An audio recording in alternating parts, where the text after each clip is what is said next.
गाल पे गुलाबी निखार बा। तोहरे खातिर ए जानू दिलवा बेकरार बा। अखिया के जादूवा कइले बेमार बा। तोहरे खातिर ए जानू दिलवा बेकरार बा।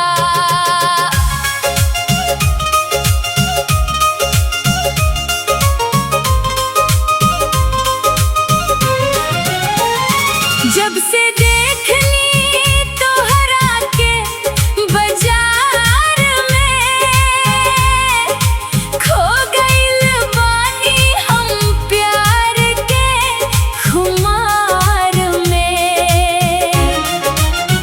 हंसी तोहार लागे मिश्री के दलिया, धड़कन बढ़ावे तोहार पतली कमरिया। चांद से उजियार तोहार सिंगार बा। तोहरे खातिर ए जानू दिलवा बेकरार बा।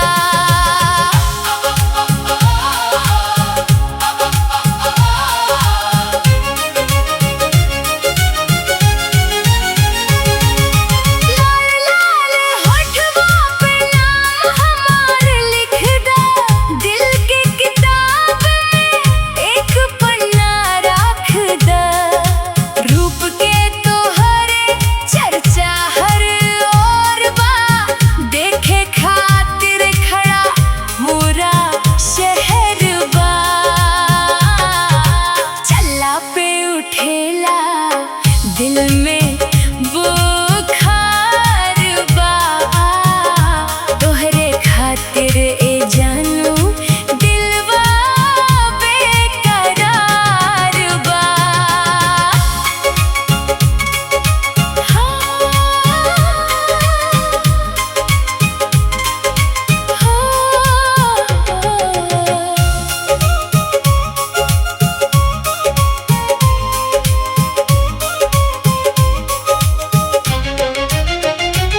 ओढ़नी उड़ेला त मौसम बदल जाला, नजरिया मिलेला त करंट निकल जाला।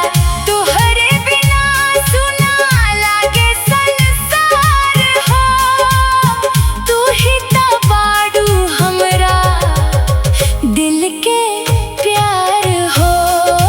सांझ सकारे बस तोहरे ख्याल बा, दिलवा के मंदिर में तोहरे निवास बा। सपना में आइला त नींद ना खुलाला, नाम तोहार सुनते चेहरा खिल जाला। रब से बस एही दरकार बा, जन्म जन्म तक तोहरे से प्यार बा। तोर गोर गाल पे गुलाबी निखार बा। तोरे खातिर ए जानू दिलवा बेकरार बा।